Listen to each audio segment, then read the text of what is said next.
আপনারা দেখছেন নিউজ তৎকাল 24। নমস্কার, নিউজ তৎকাল 24 এর পর্দায় আপনাদের সকলকে স্বাগত। আপনাদের সাথে আমি অপরূপা। দেখতে থাকুন এখনকার সংবাদ শিরোনামগুলো।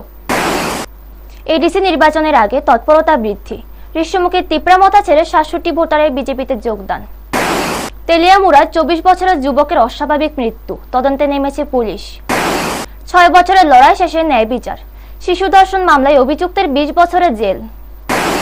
এমডিসি সঞ্জীব রিয়াং এর উদ্যোগে জনজাতি মহিলাদের রিগনাই বিতরণ। বিরল রোগে আক্রান্ত তেলিয়ামুড়ার ৫ মাসের শিশু, চিকিৎসায় সহযোগিতা চায় পরিবার। সাবরুমের ট্রান্সফরমারে কাজ করতে গিয়ে বিদ্যুৎস্পৃষ্ট দপ্তরের লাইনম্যান, গুরুতর আহত। থানায় নিয়ে যাওয়ার পর রহস্যজনক মৃত্যু, ৬৫ বছরের বৃদ্ধের, পুলিশের বিরুদ্ধে ক্ষোভ। বাংলাদেশের ধর্মীয় নেতাদের জন্য ভাতা কর্মসূচি, আজ উদ্বোধন প্রধানমন্ত্রীর।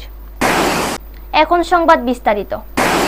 এখনো আনুষ্ঠানিকভাবে এডিসি নির্বাচনের ঘোষণা হয়নি, কিন্তু রাজনৈতিক অঙ্গনে ইতিমধ্যেই শুরু হয়ে গেছে তৎপরতা।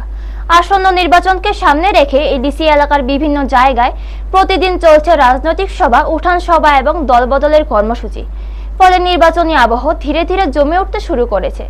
এই ধারাবাহিকতার মধ্যেই ২৭ নম্বর মুহুরীপুর পূর্ব পুরাতলী কেন্দ্রের অন্তর্গত ৩৭ ঋষ্যমুখ বিধানসভা কেন্দ্রের মোহিনীগড় এডিসি ভিলেজের সূর্যকান্ত পাড়া এলাকায় বিজেপি দলের উদ্যোগে একটি উঠান সভার আয়োজন করা হয়। সভা চলাকালীন ওই এলাকায় ২৩টি পরিবারের মোট ৬৭ জন ভোটার তীব্রমথা দল ত্যাগ করে বিজেপি দলে যোগদান করেন। এদিন যোগদানকারীদের হাতে দলীয় পতাকা ও উত্তরীয় পরিয়ে আনুষ্ঠানিকভাবে দলে বরণ করে নেন ৩৭ ঋষ্যমুখ মণ্ডল সভাপতি নকুল পাল, বিজেপি দক্ষিণ জেলা সভাপতি দীপায়ন চৌধুরী, ঋষ্যমুখ ব্লক অ্যাডভাইজারি কমিটির চেয়ারম্যান সুমন উচাই এবং সদ্য বিজেপিতে যোগ দেওয়া গতবারের পরাজিত নির্দল প্রার্থী রকি ভিক্টর ত্রিপুরা সহ অন্যান্য নেতৃবৃন্দ। এই প্রসঙ্গে বিজেপি দক্ষিণ জেলা সভাপতি দীপায়ন চৌধুরী বলেন, আগামী দিনে উন্নয়নের স্বার্থে আরো বহু মানুষ বিজেপি দলে যোগ দেবেন বলে তিনি আশাবাদী। Bureau report, news Tatkal 24। আজকে দক্ষিণ ত্রিপুরা ঋষ্যমুখ মণ্ডলের অন্তর্গত ৩৩ নং বুথে ২৩ পরিবারের ৬৭ ভোটার আজকে ত্রিপুরা মাথা থেকে ছেড়ে দল পরিত্যাগ করে আজকে ভারতীয় জনতা পার্টিতে যোগদান করেছে। সকল যোগদানকারীদের সকলের হাতে ভারতীয় জনতা পার্টির পতাকা তুলে দিয়ে সকলকে দলে বরণ করে নিয়েছে এবং সকলকে দলে স্বাগত জানাই। যারা আজকে ত্রিপুরা মাথা ছেড়ে ভারতীয় জনতা পার্টি যোগদান করেছেন সকলকে আমি অনেক অনেক গরিব অভিনন্দন জানাচ্ছি এবং ওনারা যে সঠিক সময়ে একটা সঠিক সিদ্ধান্ত নিয়েছেন। ওনারা দেখেছেন ২০২১-এর নির্বাচনে ওনারা ত্রিপুরা মথাকে ভোট দিয়েছিলেন এবং এই ৫টি বছর ত্রিপুরা মথা যে দলটি, এই দলটি এই এলাকার জনজাতিদের পাশে ছিল না, যার কারণে আজকে আগামী যে আসন্ন এডিসি নির্বাচন আসছে সেই নির্বাচনে ভারতীয় জনতা পার্টির যে মনোনীত প্রার্থী হবেন ওনাকে বিপুল ভোটে জয়যুক্ত করানোর জন্য ওনারা সকলে আজকে সংকল্প নিয়েছেন। সকলকে আমি সাধুবাদ জানাই, স্বাগত জানাই, ধন্যবাদ। আজকে বিভিন্ন জায়গাতে ত্রিপুরা মথা দল ছাড়ছে কেন? আজকে বিভিন্ন জায়গা থেকে ত্রিপুরা মথা ছাড়ার একটি কারণ, ত্রিপুরা মথায় এতদিন ধরে মানুষকে নানান ধরনের যে বিভ্রান্ত করছে। মহারাজা আমরা দেখেছি ২০২৩-এর আগে উনি বলেছেন কি ২৩-এর এবং ২১-এর আগে বলেছেন কি গ্রেটার ত্রিপুরাল্যান্ড, এরপর বলছেন কি ২০২৩-এর নির্বাচনে ওয়ান লাস্ট ফাইট, থাংসা greater Tripuraland one last fight, অনেক কিছু বলছেন। এখন দেখা যাচ্ছে কি আজকের দিনে জনজাতিরা বিশেষ করে যে মহারাজা যেভাবে বিভ্রান্ত করেছেন, ওনার আসল যে চরিত্র বা ওনার যে আসল যে চিন্তাধারা জনজাতিরা সঠিক বুঝতে পেরেছেন। কারণ ভারতীয় জনতা পার্টি ছাড়া, কোনো জাতীয় দল ছাড়া যে জনজাতির কোনোদিন ডেভেলপমেন্ট হবে না আজকের দিনে জনজাতিরা বুঝে গেছেন। যার কারণে আজকে প্রধানমন্ত্রী নরেন্দ্র মোদীজি এবং প্রফেসর ডক্টর মানিক সাহাজি এবং ত্রিপুরা যে জনপ্রিয় যে আমাদের রাজ্য সভাপতি রাজীব ভট্টাচার্য যেভাবে ভারতীয় জনতা পার্টিকে সমৃদ্ধ করছে এবং প্রধানমন্ত্রী নরেন্দ্র মোদীজি সবকা সাথ সবকা বিকাশের যে সরকার আজকে প্রত্যেকটি মানুষের জন্য যে উন্নতির জন্য ডেভেলপমেন্টের জন্য যেমন বিকশিত ভারত, উনি যে বিবিজি রামজির যে আইন নিয়ে নতুন বিল নিয়ে এসেছেন ওনারা বুঝতে পেরেছেন। তেলিয়ামুড়া থানাধীন লেম্বুছড়া এলাকায় এক মর্মান্তিক ঘটনায় চাঞ্চল্য ছড়িয়েছে। নিজ ঘরে গলায় ফাঁস দিয়ে আত্মঘাতী হয়েছেন ২৪ বছর বয়সী যুবক প্রণজিৎ দাস। স্থানীয় সূত্রে জানা যায়, পরিবারের অগোচরে প্রণজিৎ দাস আত্মহত্যার পথ বেছে নেন। সকালে পরিবারের সদস্যরা তাকে ঝুলন্ত অবস্থায় দেখতে পান। খবর পেয়ে তেলিয়ামুড়া থানার পুলিশ দ্রুত ঘটনাস্থলে পৌঁছে মৃতদেহ উদ্ধার করে। এই ঘটনায় এলাকায় শোক ও আতঙ্কের পরিবেশ সৃষ্টি হয়েছে। জানা গেছে, প্রণজিৎ শান্ত স্বভাবের যুবক ছিলেন। তার এই আকস্মিক মৃত্যুতে পরিবার ও স্থানীয়রা হতবাক। পুলিশ মৃতদেহ ময়নাতদন্তের জন্য পাঠিয়েছে এবং ঘটনার তদন্ত শুরু করেছে। আত্মহত্যার কারণ এখনো স্পষ্ট নয়। তরুণ প্রণজিৎ দাসের এই মর্মান্তিক মৃত্যু আবারও সামনে আনলো মানসিক চাপ ও ব্যক্তিগত সংকটের ভয়াবহ পরিণতি। Bureau report, news Tatkal 24। আমরা একটা সকালে খবর পাইছি যে বলে লেম্বুছড়া 6 নম্বর ওয়ার্ডে একটা লোক তার নিজের ঘরের ভিতরে ফাঁসি দিয়ে মারা গেছে। নাম কি? নাম কি হলো রঞ্জিত দাস, 24। প্রণজিৎ দাস। প্রণজিৎ দাস। বয়স? বাবার নাম হলো জওহরলাল দাস, বয়স 24। রাজমিস্ত্রি কাজ করতো। এরপরে বিভিন্ন আর্থিক সমস্যার কারণেই আমার সম্ভবত এটা মানে ফাঁসি দিছে। কোন জায়গায় দিছে ফাঁসিটা? ফাঁসিটা নিজের ঘরে। দীর্ঘ প্রায় 6 বছরের আইনি লড়াইয়ের পর অবশেষে ন্যায় বিচার পেল 7 বছরের এক শিশু কন্যা। ধর্ষণের দায়ে অভিযুক্ত ধনঞ্জয় দেববর্মাকে 20 বছরের সশ্রম কারাদণ্ড ও 50,000 টাকা জরিমানার নির্দেশ দিয়েছে আদালত। জরিমানার অর্থ অনাদায়ে তাকে আরও 5 মাস কারাভোগ করতে হবে। জানা যায় 2020 সালের জুলাই মাসে তেলিয়ামুড়া থানাধীন জরিলং এলাকায় এই ঘটনা ঘটে। অভিযোগ অনুযায়ী অভিযুক্ত ধনঞ্জয় দেববর্মা তার প্রতিবেশী 7 বছরের কন্যা সন্তানকে মা বাবার অনুপস্থিতির সুযোগে বাড়ি থেকে জোর করে নিয়ে যায়। পরে গভীর জঙ্গলে নিয়ে গিয়ে শিশুটির উপর অত্যাচার চালায় এবং বিষয়টি কাউকে না বলার জন্য ভয় দেখায়। ভয়ের কারণে শিশুটি প্রথমে কাউকে কিছু না বললেও কয়েকদিন পর শারীরিক যন্ত্রণা বাড়তে থাকায় সে পুরো ঘটনাটি তার মা বাবাকে জানায়। এরপর 21 জুলাই 2020 তারিখে শিশুটির মা তেলিয়ামুড়া থানায় লিখিত অভিযোগ দায়ের করেন। অভিযোগের ভিত্তিতে পুলিশ মামলা রুজু করে এবং পরদিন 22 জুলাই অভিযুক্ত ধনঞ্জয় দেববর্মাকে তার বাড়ি থেকে গ্রেফতার করে। এই ঘটনায় তেলিয়ামুড়া থানায় স্পেশাল পক্সো মামলা দায়ের হয়।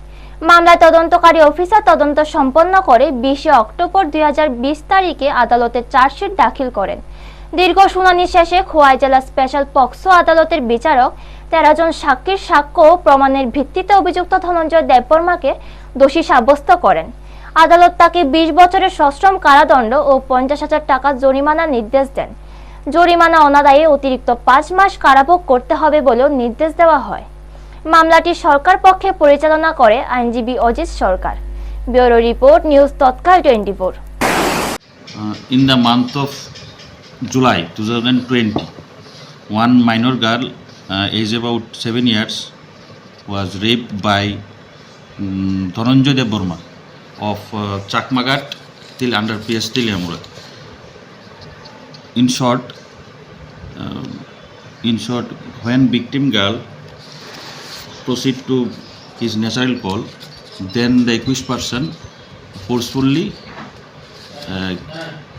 taken away in jungle and forcefully raped her.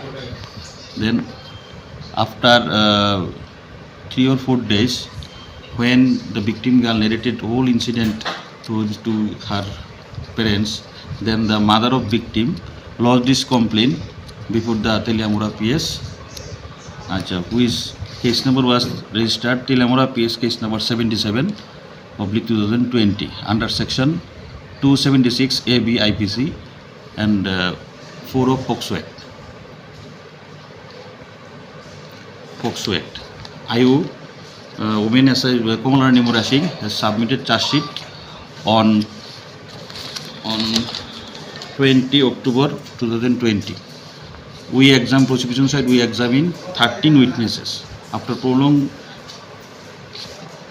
discussion about the whole incident trial, the special judge of POXO, Mr. Vedopratim Deborma, has pronounced today found guilty under section 376 AB IPC and for 6 of POXO Act.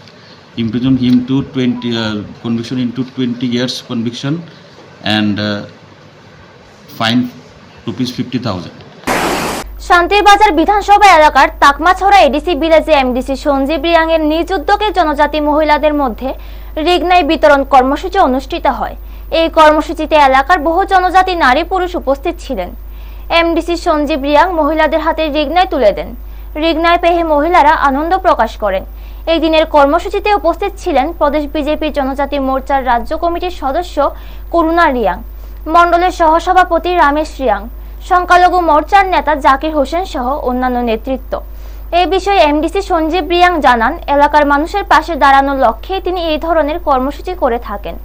ভবিষ্যতেও এই ধরনের উদ্যোগ চালিয়ে যাওয়ার কথা জানান তিনি। MDC Sanjeev Reang এর উদ্যোগকে স্বাগত জানিয়েছে এলাকার সাধারণ মানুষ। Bureau report, news Tatkal 24। মামিংকে রিনাইস প নরেন্দ্র মোদী, অমিত শাহ যিনি যে প্রদ্যুৎ जों যত রাজা রাজা হিম রাজতন্ত্রলে তলে করিকা আর ফোনো माने बा माने लाया प्रद्युत मासा हम दिल्ली में बात करेगा, स्वराष्ट्र मंत्री प्राइम मिनिस्टर से हम बात करेगा। अब बस प दंग नाले तिया अब से थपिया बीजेपी न के जो हामिया कुलो बिनो के बीजेपी बाचारी फिसे एमपी बाना फिति नांखा बिन बके बिनी सेबाले ठीक दङ बिनो के साउ बीजेपी चाया के निजेर बिनस काम बीजेपी नि तैखौ तैनां थांगा दि नो रिजाइन रिगा दि बीजेपी चाया के सरकारो मांगनै मंत्री बानां फितियो आर से कुल फिमो के जुसे बीजेपी चाया बीजेपी रांगरिमो फ एडिसियो बसरम सा रांगरिया मतং एडिसि प्रशासन दिके ब मोबाइल पूर्णचंद्र जे आं निजे प्रश्न सोंम जवाब रिमो दङ आबुंनि ताफिलियावस्ति ए दफा ए हा हिये आईपीएफ टिंफिया हा क्षौमी हा नांगो हा सेलामी बीजेपी बाय हा न सरकारा चुफि हा ले नाया संथा यो बुले कबा एडीसी बाचा फु कबा बीजेपी बाय 17 खान सीट रिया मसे क्या फस पाइला मै आंथा जों बीजेपी ले 11 खान नियार फसे 10 जना ले बाचा मो पाइफिया नाले क्या फस पाइला मै आंथा शेष पर्यंत के पाया मेबार तो के आईपीएफ तिनो शेष खिको ए मथा थां हा सिं तोइ हा बसिबा मंत्री चाफिए पाइथो फुके অবশ্যই সে কাসুয়া। কখনো কখনো জীবনের কঠিন লড়াই শুরু হয়ে যায় জন্মের কয়েক মাসের মধ্যে। তেলিয়ামুড়ার এক ছোট্ট শিশুর ক্ষেত্রেও যেন সেই নির্মম বাস্তবতার সামনে এসে দাঁড়িয়েছে। তেলিয়ামুড়ার রাজনগর এলাকার বাসিন্দা সমীর বিশ্বাস ও সরস্বতী বিশ্বাসের মাত্র 5 মাস বয়সী পুত্র স্বর্ণজিৎ বিশ্বাস বর্তমানে এক বিরল ও গুরুতর রোগে আক্রান্ত হয়ে জীবন মৃত্যুর সঙ্গে লড়াই করছে। স্থানীয় চিকিৎসকদের প্রাথমিক পরীক্ষায় জানা গেছে শিশুটির হৃৎপিণ্ডের ছিদ্র রয়েছে এবং দ্রুত উন্নত চিকিৎসা না করালে পরিস্থিতি আরো জটিল হয়ে উঠতে পারে।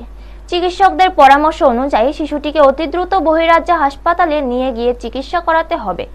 সেখানে চিকিৎসা পরিষেবা বিনামূল্যে পাওয়ার সম্ভাবনা থাকলেও যাতায়াত, থাকা, খাওয়া এবং অন্যান্য প্রয়োজনীয় খরচ মিলিয়ে প্রায় 1.5 লক্ষাধিক টাকার প্রয়োজন হবে বলে জানিয়েছে চিকিৎসকরা।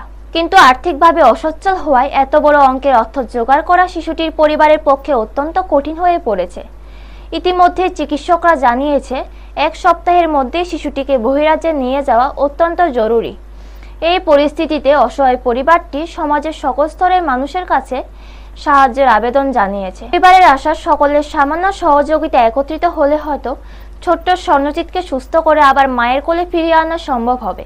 মানবতার খাতিরে শিশুটির চিকিৎসার জন্য সমাজের সহৃদয় মানুষের এগিয়ে আসার আহ্বান জানিয়েছে পরিবারটি।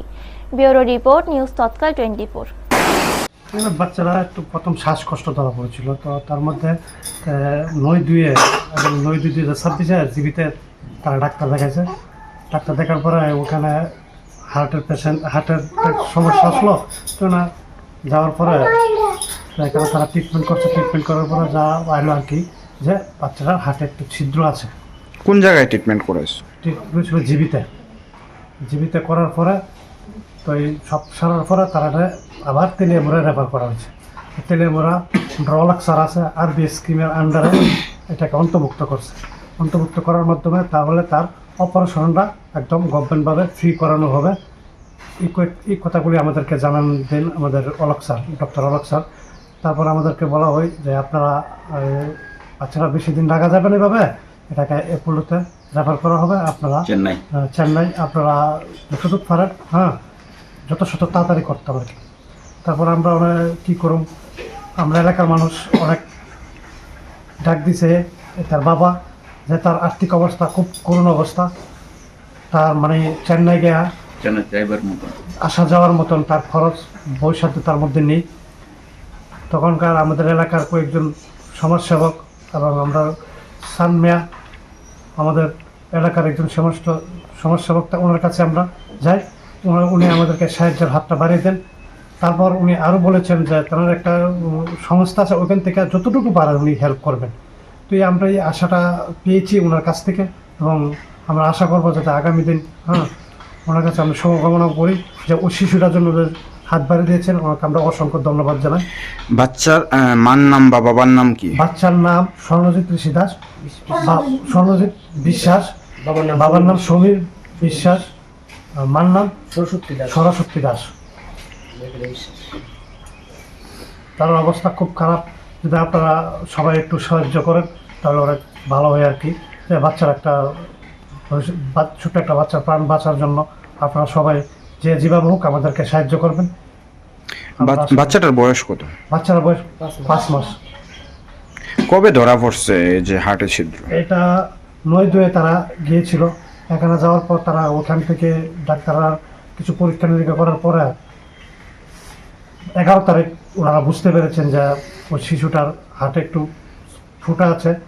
তারপর ডাক্তার ডিক্লারেশন দেওয়ার পরে আমরা বুঝছি যে ওনারা 11 তারিখ আমাদেরকে বলেছেন, আর রেফারটা দিয়েছে গতকালকে 12 মার্চ।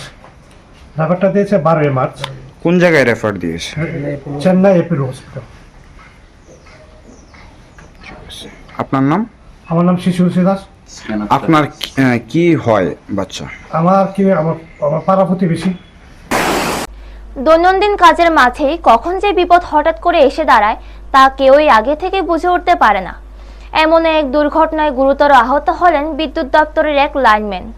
সাবরুম সাব ডিভিশনের রানীর বাজার এলাকায় ইকো পার্কের সম্মুখে একটি ট্রান্সফরমারের লাইনে কাজ করতে গিয়ে বিদ্যুৎস্পৃষ্ট হয়ে গুরুতর আহত হন বিদ্যুৎ দপ্তরের লাইনম্যান দিব্যেন্দু পালিত, বয়স 45। জানা যায় কাজ করার সময় তিনি বিদ্যুতের সংস্পর্শে চলে আসেন এবং ঘটনাস্থলেই গুরুতরভাবে আহত হন। স্থানীয়দের দাবি, বিদ্যুৎ লাইনে কাজ করার সময় সাধারণত নিরাপত্তার স্বার্থে অন্তত 2 জন লাইনম্যান থাকা জরুরি, কিন্তু কী কারণে দিব্যেন্দু পালিত একই লাইনে কাজ করতে গিয়েছিলেন তা নিয়ে এলাকায় নানা প্রশ্ন উঠতে শুরু করেছে। ঘটনার পরপরই স্থানীয় মানুষজন দ্রুত তাকে উদ্ধার করে সাবরুম মহকুমা হাসপাতালে নিয়ে যান। সেখানে প্রাথমিক চিকিৎসার পর তার শারীরিক অবস্থার অবনতি হওয়ায় উন্নত চিকিৎসার জন্য আগরতলা জিবি হাসপাতালে রেফার করা হয়েছে। এদিকে দুর্ঘটনার খবর পেয়ে বিদ্যুৎ দপ্তরের সাবরুম সাব ডিভিশনের সিনিয়র ম্যানেজার দিলীপ দাস হাসপাতালে এসে আহত কর্মীর খোঁজ খবর নেন বলে জানা গেছে। Bureau report, news Tatkal 24। Dilip Das manager, আমাদের একজন স্টাফ দিব্যেন্দু পালিত পল্লব আন্ডারে কাজ করেন। আজ এটা জিওতে কাজ করার সময় প্রধানত উনি ইলেকট্রিকিউট হয়েছেন, তো ওনাকে সাবরুম হসপিটালে আনা হয়েছে। রাতের অন্ধকারে শুরু হয় ঘটনাটির নাটকীয়তা, আর কয়েক ঘন্টার মধ্যেই তার রূপ নেয় চাঞ্চল্যকর মৃত্যুর ঘটনা। কৈলাসহরে এক বৃদ্ধকে গ্রেফতার করে থানায় নিয়ে যাওয়ার পর তার মৃত্যুকে ঘিরে পুলিশের বিরুদ্ধে মারধরের গুরুতর অভিযোগ তুলেছে মৃতের পরিবার। ঘটনাটি ঊনকোটি জেলার কৈলাসহরের গৌরনগর ব্লকের অধীন দেওরাছড়া এডিসি ভিলেজের 3 নম্বর ওয়ার্ডে। মৃত মনির মিয়া পেশায় দিনমজুর ছিলেন। ঘটনাটি ঊনকোটি জেলার কৈলাসহরের গৌরনগর ব্লকের অধীন দেওরাছড়ায় এডিসি ভিলেজের 3 নম্বর ওয়ার্ডে। মৃত মনির মিয়া, বয়স 65, পেশায় দিনমজুর ছিলেন। জানা যায়, ডিভোর্সি স্ত্রীকে ভরণ পোষণ না দেওয়ার অভিযোগে আদালত তার বিরুদ্ধে জামিন অযোগ্য গ্রেফতারি পরোয়ানা জারি করে। সেই অনুযায়ী গভীর রাতে কৈলাসহর থানার পুলিশ তাকে বাড়ি থেকে গ্রেফতার করে থানায় নিয়ে যায়। পরিবারের অভিযোগ, গ্রেফতারের সময় পুলিশ কর্মীরা মদ্যপ অবস্থায় ছিলেন এবং গাড়ির মধ্যেই মনির মিয়াকে গ্রেফতার করা হয়। পরে রাত প্রায় 3টা নাগাদ পুলিশ পরিবারের সদস্যদের ফোন করে জানায় যে তিনি অসুস্থ হয়ে পড়েছেন এবং তাকে ঊনকোটি জেলা হাসপাতালে নিয়ে যাওয়া হয়েছে। ভোরে হাসপাতালে পৌঁছে পরিবার জানতে পারে মনির মিয়ার মৃত্যু হয়েছে। হাসপাতাল সূত্রে জানা যায়, রাত 3টা 15 হাসপাতালে ভর্তি করা হয় এবং ভোর 4টা 40 তিনি মারা যায়। এই ঘটনায় যেন পুরো এলাকায় চাঞ্চল্য ছড়িয়ে পড়ে। Bureau report, news Tatkal 24। তারা পুলিশ গেছে তারা করে যাওয়ার পরে চিল্লি শুনছি, দরজার শব্দ হতে বাইরেছি। আমরা তো ভাবছি তারা কি তার মানে বেজাল করে, ঝগড়া টগড়া করে বুঝো। বাইরেছি, বাইরনির পরে দেখছি পুলিশ। তো আমি আইসি, আমার ওই বেড়ার সাইডে, গেটের সাইডে দাঁড়াইছি। দাঁড়ানির পরে দেখছি তারা লইয়া। তাই নয় আমার লগে গল্প করছে, দাদু গল্প করিয়া, বা তারা যারা গিয়া আনছে গিয়া ধরিয়া পুলিশ, এরাও গল্প করছে করিয়া আর আইসে লইয়া। আওয়ানোর পরে ধরো 3টা বাজে এই সময় রাত্রে 3টার সময় ফোন দিছে আমারে, ফোন দিয়ে কইছে এরকম তারা করে একটু কও না, ওই তার বাবা অসুস্থ, আমি হসপিটালে লই আইতাছি। তারপরে আমি কইছি আচ্ছা ঠিক আছে, আমি ফোন করিয়া কই আর পরে তার ছেলেরে কইছি আর ফোন করিয়া এরকম এরকম তাই নিয়ে অসুস্থ, হসপিটাল লইয়া আর তোমরা একজন যাইবার লাগিয়া। তারা তো কেমনে আইব, বড় অসুস্থ রুগী আছে আরও আইতে পারছে না। এরপরে ঠান্ডা তো আনছে সুস্থ, তারা হাঁটি হাঁটি আইছে, গল্প টল্প করিয়া চিল্লাই চিল্লাই আর গালিয়ে গালিয়ে আর মানে ডাক্তাই দুকে লই আইছে। আহনের পরে তো ওই 5টার দিকে ফোন করছে, ফোন করিয়া কইছে তাই তো মারা গেছে, একটু কই দিও তারারে ফোন করিয়া, কইয়া ফোনটা রাখিয়া দিছে। তো যিনি মারা গেছেন ওনার নাম কি? এনার নাম হইল মনির মিয়া, বাড়ি কোন জায়গায়? বাড়ি দেওরাছড়া। কত নম্বর ওয়ার্ড? এটি 1 নম্বর ওয়ার্ড। ওনার বয়স কত হইব? ধরো 70 বা 65। উনি এমনি কি করে? এমনি হয়তো কৃষি কাজ করে, কাম করে। তো মানে মানে কিভাবে মারা গেছেন উনি জানেননি? মারা গেছে তো সুস্থ লইয়া আইছে তারা, আমার সামনে সুস্থ লইয়া কারা আইছে। আনছে? কৈলাসর থানা। কোন সময় আনছে? আনছে 3টার দিকে রাত্রবেলা। তারপরে আনার পরে কতক্ষণ পরে মারা গেছে? কতক্ষণ পরে বলতে আমার ফোন দিছে তারা ধরো 1 ঘন্টা পরে ফোন দিয়া কইছে আমি হসপিটাল লইয়া আরাম, তুমি একটু ফোন করিয়া কও। আমি তারা ফোন করিয়া কইছি। যিনি মারা গেছেন উনি আপনার দাদু হয়? তো উনি কি সুস্থ আছেন? পুরা সুস্থ লইয়া আইছে তারা। ধর্মীয় প্রতিষ্ঠানের সঙ্গে যুক্ত ব্যক্তিদের আর্থিক সহায়তা প্রদানের লক্ষ্যে নতুন এক উদ্যোগ গ্রহণ করেছে বাংলাদেশ সরকার। এই উদ্যোগের আওতায় দেশের মসজিদ, মন্দির, গির্জা ও বৌদ্ধবিহারের দায়িত্বপ্রাপ্ত ব্যক্তিদের জন্য মাসিক ভাতা বা সম্মানী চালু করা হচ্ছে। শনিবার রাজধানী ঢাকায় আনুষ্ঠানিকভাবে এই কর্মসূচির উদ্বোধন করবেন বাংলাদেশের প্রধানমন্ত্রী তারেক রহমান। সরকারি ঘোষণায় জানানো হয়েছে মসজিদের ইমামরা প্রতি মাসে 5,000 টাকা, মুয়াজ্জিনরা 3,000 টাকা এবং খাদেমরা 2,000 টাকা করে সম্মানী পাবেন। অন্যদিকে মন্দিরের পুরোহিতরা পাবেন 5,000 টাকা এবং সেবায়েতরা 3,000 টাকা। বৌদ্ধবিহারের অধ্যক্ষদের জন্য 5,000 টাকা ও উপাধ্যক্ষদের জন্য 3,000 টাকা নির্ধারণ করা হয়েছে। পাশাপাশি গির্জার পাদ্রীরা মাসে 5,000 টাকা এবং সহকারী পাদ্রীরা 3,000 টাকা করে সম্মানী পাবেন। বাংলাদেশ সরকারের তথ্য ও সম্প্রচার মন্ত্রণালয় এক বিবৃতিতে জানায়, প্রাথমিকভাবে 4,908টি মসজিদ, 990টি মন্দির, 144টি বৌদ্ধবিহার এবং 369টি গির্জার সঙ্গে যুক্ত দায়িত্বপ্রাপ্ত ব্যক্তিদের এই কর্মসূচির আওতায় আনা হচ্ছে। শনিবারের আনুষ্ঠানিক সূচনা হবে। মাসিক ভাতার পাশাপাশি বিভিন্ন ধর্মীয় উৎসব উপলক্ষেও বিশেষ ভাতা দেওয়ার সিদ্ধান্ত নেওয়া হয়েছে। ঈদ উল ফিতর এবং ঈদ উল আজহা 1,000 টাকা করে বিশেষ ভাতা দেওয়া হবে। অন্যদিকে দুর্গাপূজা, বুদ্ধ পূর্ণিমা ও বড়দিন উপলক্ষে 2,000 টাকা করে ভাতা দেওয়া হবে বলে জানানো হয়েছে। সরকারের পরিকল্পনা অনুযায়ী প্রাথমিকভাবে পরীক্ষামূলকভাবে নির্বাচিত কিছু ধর্মীয় প্রতিষ্ঠানে এই প্রকল্প চালু করা হবে। পরবর্তী 4টি অর্থ বছরের মধ্যে ধাপে ধাপে দেশের সব ধর্মীয় প্রতিষ্ঠানের দায়িত্বপ্রাপ্ত ব্যক্তিদের এই সম্মানী প্রকল্পের আওতায় আনা হবে। বাংলাদেশের প্রধানমন্ত্রী কার্যালয় থেকে জানানো হয়েছে, এটি মূলত একটি পাইলট প্রকল্প হিসেবে শুরু করা হচ্ছে। এর আওতায় প্রতিটি মসজিদের জন্য মাসিক 10,000 টাকা এবং মন্দির, গির্জা ও বৌদ্ধবিহারের জন্য মাসিক 8,000 টাকা করে বরাদ্দ নির্ধারণ করা হয়েছে। সরকারের মতে এই উদ্যোগ ধর্মীয় প্রতিষ্ঠানের সঙ্গে যুক্ত ব্যক্তিদের আর্থিক সহায়তা প্রদান এবং ধর্মীয় কর্মকাণ্ডকে আরও সুসংগঠিত করতে সহায়ক হবে। Bureau report, news Tatkal 24। এখনকার মতো সংবাদ এই পর্যন্ত। পরবর্তী সংবাদের জন্য চোখ রাখুন নিউজ তৎকাল 24 এর পর্দায়। আপনারা দেখছেন নিউজ তৎকাল 24।